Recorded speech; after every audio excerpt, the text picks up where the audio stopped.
un sport, à mon avis, qui est un sport d'adresse, qui est un sport d'habileté, de souplesse, d'intuition. C'est pas un sport de contact, le football.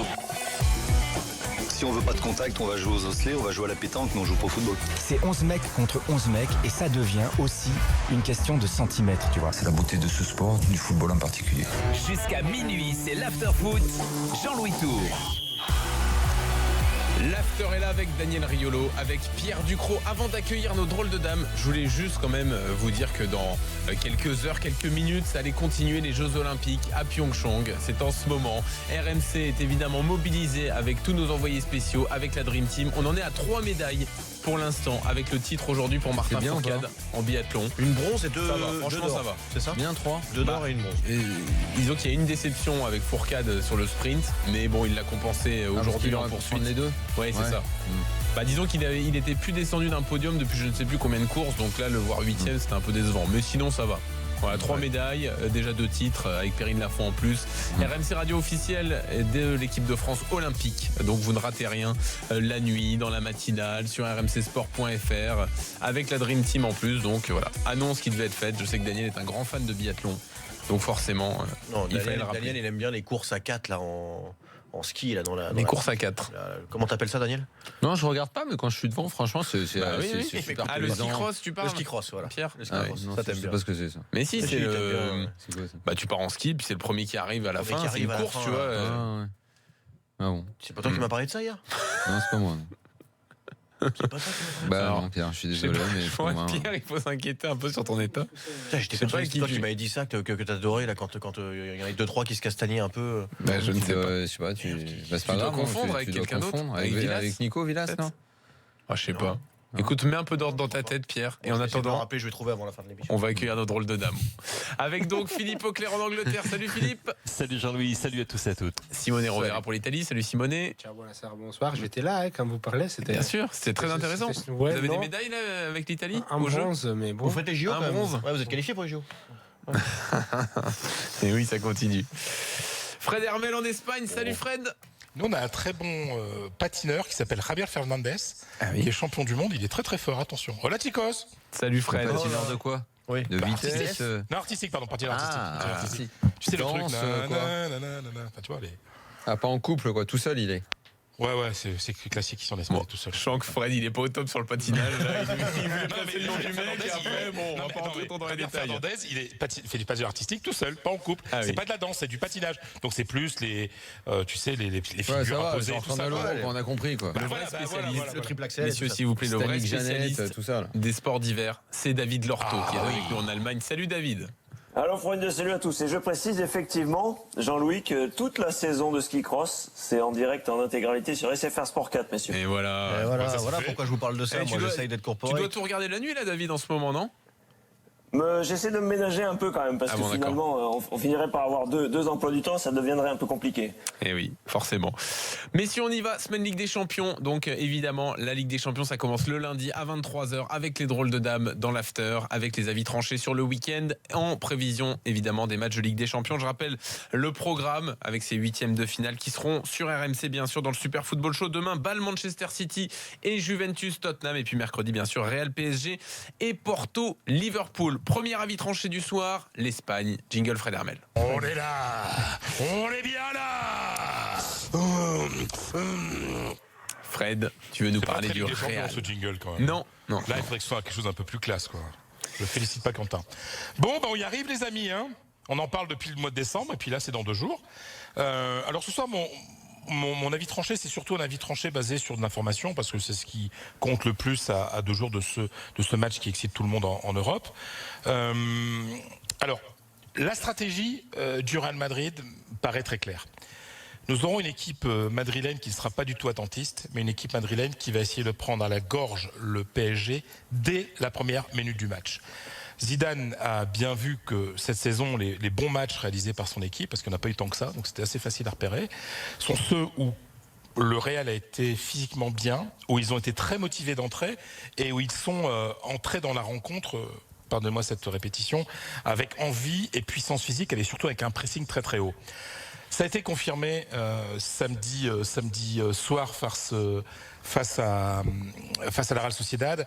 Ça faisait 4-0 à la mi-temps. Alors c'est vrai que la Real Sociedad, défensivement, c'était pas ça, mais ils ont vraiment été pris à la gorge. Et la bonne nouvelle pour le Real Madrid, parce que dans cette saison qui est quand même pas terrible, on se rend compte quand même que le travail de Pintus du début de saison et celui qui a été réalisé depuis 15 jours paye ses fruits. Pintus donne ses fruits, pardon, le préparateur physique. Ou porte ses fruits, porte ses fruits, voilà. En fait, en même temps, après les fruits, tu peux les payer si t'as envie. Exactement, oui, bien sûr. Oui, je ne suis pas un voleur de pommes, ni un voleur de noix. Enfin bref, parce que c'est vrai que physiquement, ils sont bien. Quand tu vois Cristiano Ronaldo, et j'étais bien entendu à Bernabéu samedi soir, il nous a fait 4-5 pointes de vitesse, mais des belles, quoi. Tu sais, des courses de 35, 40 mètres à fond. Bon, ça va, ça commence à aller. Donc, je ne change pas mon opinion par rapport à la semaine dernière. Le Real fait une saison médiocre. Le Real reste une équipe friable, une équipe sur laquelle on ne peut pas vraiment compter. Mais parmi les rares certitudes qu'on peut avoir ce soir, j'insiste, le Real est bien physiquement. Et la stratégie du Real, ce sera un pressing très fort, intense, dès le début de la rencontre. Mais il y a toujours ce problème, ce hic, ce sont les largesses défensives qui sont concédées par les Madrilènes. Encore 2 buts encaissés samedi soir, et c'est peut-être par là que le PSG pourra passer en quart de finale. On peut imaginer le même scénario que face au Barça, par exemple, Fred, où le Real avait été très bon pendant le début du match. Sauf que face au Barça... si ça se termine comme ça, le PSG sera content. Sauf que par le Barça, les occasions du Real, il y avait comme 2 occasions énormes. À la mi-temps, ça faisait 0-0. Si le Real fait cela et fait 2-0, voilà, le match du Barça, il y a deux mi-temps. Parce que quand tu fais un tel effort physique avec une telle intensité dans le pressing, si tu ne rentabilises pas ce pressing avec des buts, et ben après tu t'écroules. Donc oui, c'est risqué, mais c'est la seule solution pour le Real Madrid, il n'y en a pas d'autre. Qu'est-ce que vous pensez de l'avis de Fred? Bon, alors c'est basé sur des infos, donc ça prête peut-être pas à débat, mais le Real vraiment bien physiquement c'est en tout cas comme ça qu'on a vu souvent le PSG en danger, contre des équipes qui venaient les presser très haut en plus. Donc ce serait double gain là. Mais voilà, est-ce que le PSG sera capable de sortir des griffes d'un pressing comme ça haut et effectivement de... En tout cas, le PSG va être dans une config de match qu'il n'a pas eu cette année, sauf à Munich. Et on a vu ce que ça a donné, ils ont eu beaucoup de mal. Après, ils ont déjà eu ce genre de match. Ça peut être ça en plus fort même. Mais ils ont déjà eu ce genre de match à gérer. Des fois ça s'est bien passé. Ah bon, quand? Le Barça, c'est un match où logiquement tu peux penser être pressé, le Barça faisait tout le temps ça. Ah non, pas cette année, je te parle. Ils ont déjà eu ce genre de match à gérer. Cette année, ils n'ont pas eu ça. Et puis quand tu as ça à gérer 1 ou 2 fois par an, c'est pas la même chose quand tu es en Angleterre où c'est tous les week-ends, ou en Espagne où franchement tu regardais le match. Là, ils mettent 5-2 à la Sociedad. Tu regardes la rencontre. Mais même pas en rêve jamais de la vie, tu as ce genre de truc-là en Ligue 1. Ah oui, non, les mecs de la Real Sociedad, ils jouaient dans le camp du Real. Enfin, ils essayaient en tout cas. Et tu voyais le Real construire, ressortir et tout très rapidement avec des passes pour aller leur coller les buts. Mais les mecs de la Real Sociedad, ils y allaient quoi. Ils y allaient au pressing. En aucun cas, ils se mettaient tous derrière. Jamais tu vois ça. Ouais, bien sûr, ça c'est jamais tu vois ça. On connaît la culture différente. Le PSG ne vit pas contre ça, ne joue pas, ne sait pas ça. En fait, quand tu parles aux gens proches du Real, et moi je crois savoir ils sont plus rassurés qu'il y a quelques semaines quand même au sein du staff et dans le vestiaire, ils disent ok, ça va mieux quoi. Après, il n'y a pas que les matchs qui donnent des informations, ce sont les entraînements quotidiens et je sais qu'ils ont beaucoup travaillé, qu'ils ont fait des entraînements beaucoup plus longs, beaucoup plus intenses et que le rendement était bien. Il y a des et ce qui les rassure, c'est de se dire on a bien travaillé l'entraînement, on va pouvoir tout donner. Après, si on est éliminé, parce qu'ils auraient été plus forts. Mais en tout cas, le Real ne se sent pas inférieur dans le physique. Oui, non, puis heureusement. Non, mais on peut tout à fait croire ce que dit Fred, que le Real va être capable d'aller presser haut et d'imprimer un gros pressing au Paris Saint-Germain. On peut aussi complètement penser que le PSG techniquement est capable de sortir d'un pressing. Bien sûr, ou de profiter même en jouant en bas des espaces, des espaces qui sont laissés derrière du coup. Ils ont en plus les joueurs cette année pour jouer comme ça. Fred, dis-moi, est-ce que à 2 jours du match, niveau ambiance, atmosphère à Madrid, on a commencé à passer en mode Ligue des Champions, parce qu'avant les gros matchs du Real, il y a souvent un petit cérémonial, enfin toujours des ficelles à tirer qui sont les mêmes, non? Oui, alors c'est assez significatif parce que la ficelle, c'est ce qu'on appelle la quedada. Quedada, du verbe quedar, donc prendre rendez-vous, normalement elle est lancée à partir des quarts, à partir des quarts retour ou des demi-finales quand ça s'est pas bien passé à l'aller. 8e de finale, la Quedada, c'est-à-dire le capitaine Ramos qui demande à tous les supporters, ou au maximum de supporters, de se rejoindre pour accueillir, pour faire une sorte de haie d'honneur au bus du Real quand il va entrer dans le stade. Ça prouve quand même que cette saison est un peu différente et qu'ils craignent le PSG parce que voilà, on sort la grosse artillerie du soutien du public dès les 8e de finale. Aller, c'est un peu tôt.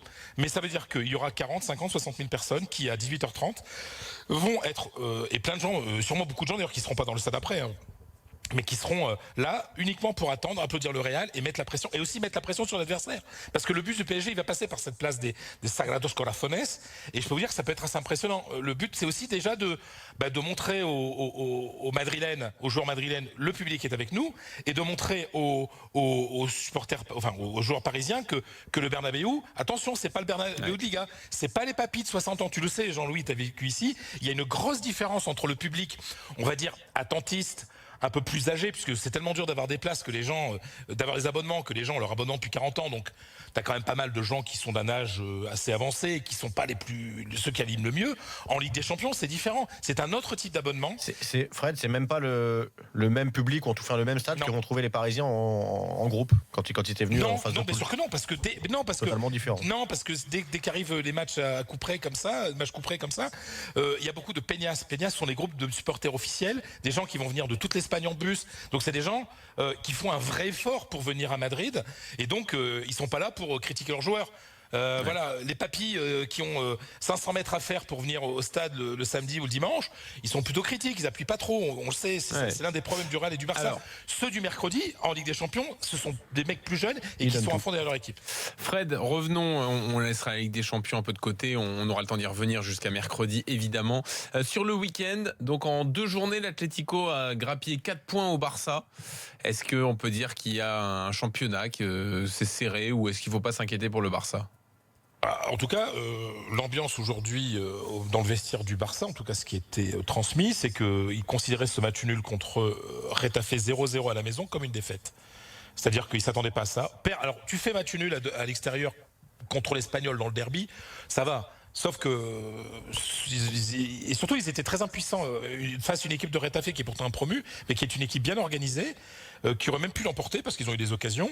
Le Barça n'a pas trouvé la clé, en fait. Il n'y avait pas le punch. Après, il faut voir que le Barça vient d'avoir un mois de janvier terrible en jouant 2 quarts de finale et 2 demi-finales de Coupe du Roi, plus les matchs de Liga le week-end. Ils ont joué tous les 3 jours, donc c'était un petit peu émoussé après ce mois compliqué. Mais bon, après l'Atlético, ça joue pas bien, mais ça fait le boulot. Ça ressemble à l'Atlético de la saison 2013-2014 où il gagne à la dernière journée de la Liga contre le Barça. Bon, il n'y a que 7 points d'écart. Alors qu'il reste, nous n'avons joué que deux journées dans les matchs retour. Donc ça veut dire que oui, il y a de nouveau du suspense dans la Liga. D'autant plus que l'Atlético, comme vous le savez, n'est plus en Ligue des Champions, est en Europa League. Il joue contre Copenhague, etc. Alors que le Barça joue Ligue des Champions contre Chelsea. Donc oui, on a le sentiment en Espagne que la Liga qu'on pensait d'ores et déjà acquise pour le Barça, elle est totalement relancée depuis ce week-end. Dans l'actu de nos internationaux, donc c'est Griezmann qui a marqué avec l'Atlético et Dembélé a repris. Oui, mais il est déjà malade. Il n'a pas pu s'entraîner aujourd'hui parce qu'il y a des problèmes gastriques. Alors, bon, ça arrive. Ouais, mais sauf le problème, c'est que ça arrive. Ouais, mais il a rejoué hier.